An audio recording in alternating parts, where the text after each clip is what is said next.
Okay, I was going to show you how to make sure if someone is shopping and the shopping cart opens up, and let's say they want to go back to the website, they can click continue shopping and it should take them back to their shopping website.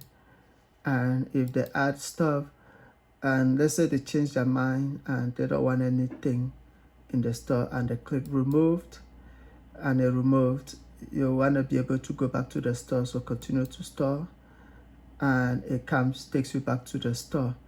So let me show you how to do that on the buttons. So if we go back to our button page right here in PayPal, usually if you come on your button page, it will show you a list of the buttons you have saved.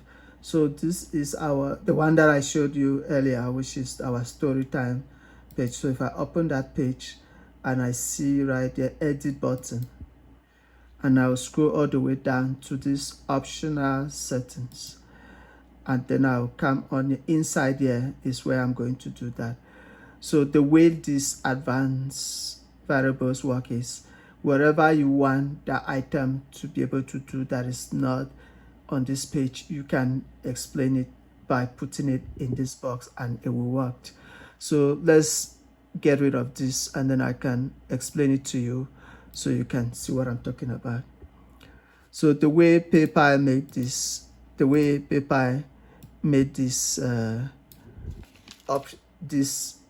this variable box is that, remember when I did the button before, I told you I wanted the items to be shipped by weight. So what kind of weight, kilograms or pounds? We live in America, so we're using pounds. So I said weight unit has to be measured in pounds. And then I said the weight of this item is 3 pounds. So when I'll show you why this matter on the next video. But let me show you now when the customer press the button and you want them to go back to the store. PayPal has a page that gives you a list of variables. So on this page right here, which is the PayPal developer, it has a list of variables you can use. In this case, I wanted to find the variable that I can add in that box, so it takes me back to the shopping website. So you can see right there, the variable is shopping URL. So if I copy that, I will copy that, and then I'll come to that button and I'll paste it right there. And then I'll say equal to, and then I'll go to our shopping website. I'll copy our shopping website URL, copy it, and then I come there and paste it right there. And then I'll press enter and then press update save button, and voila, it saved it. So that information is on there. So if we go back to our shopping website and we're doing shopping, oh, I need this kiddie book, and I click on there and I add it on the card, and then I want to go back and add more items on the card. I can say, okay, I need to shop this little puzzle thingy.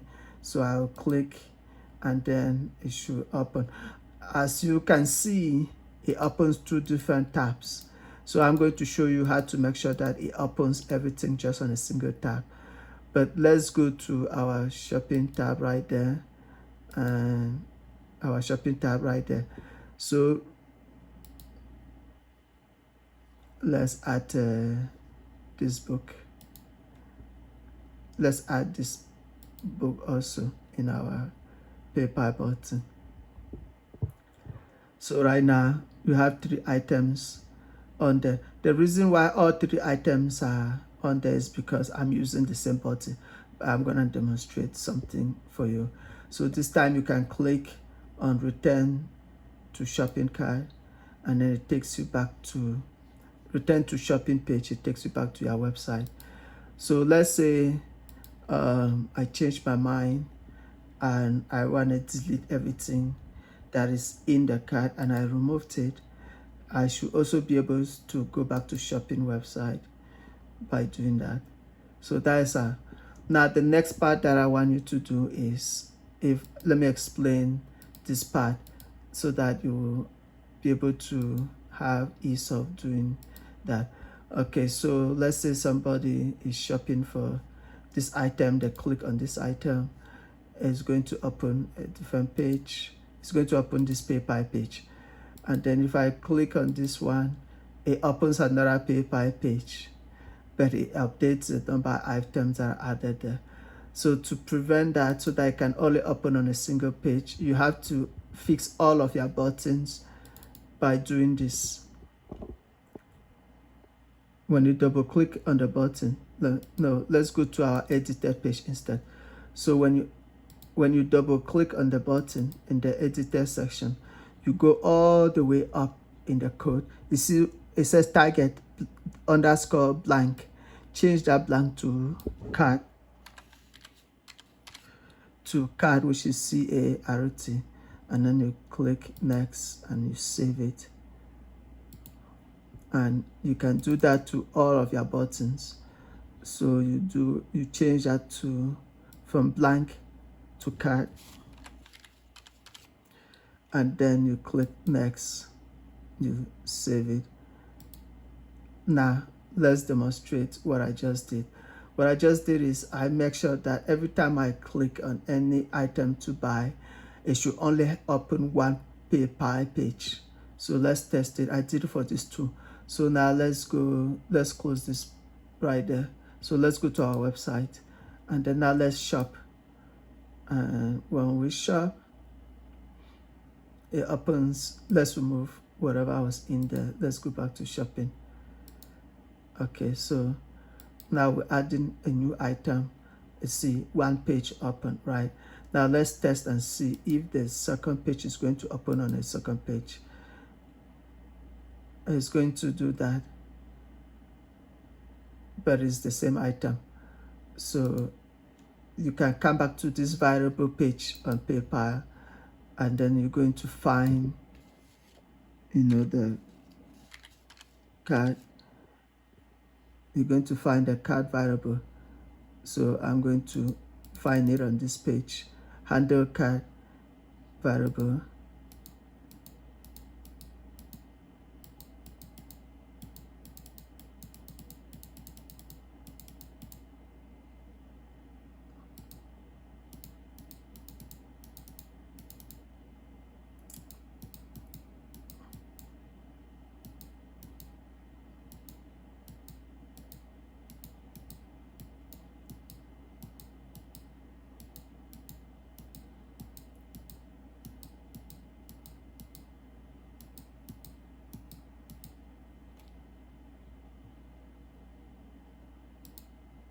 All right, you can see right there the card variable. So you can copy that, and then you can go inside the button in the edited page. So if I double click there, I think it should work. Let me try pasting on there and then save, and then publish, so that the changes take effect, I believe.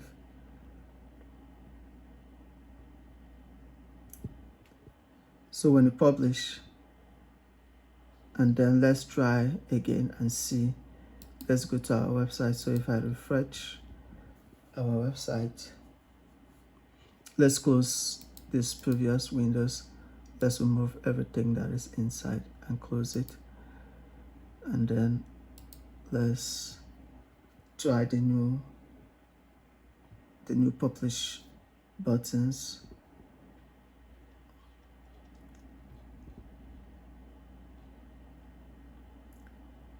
Sorry guys, my computer is kind of slow. Hopefully it's not discouraging you.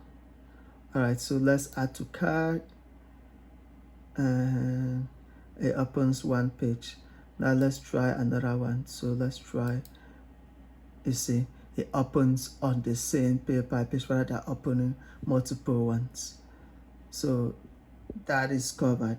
Now I'm going to talk about why we have shipping and handling, how you can add shipping and handling, so that when customer put that information, let's say customer checks out, and when they're in this checkout page and I'll sign out later, let's do a video on fixing the table and the shipping.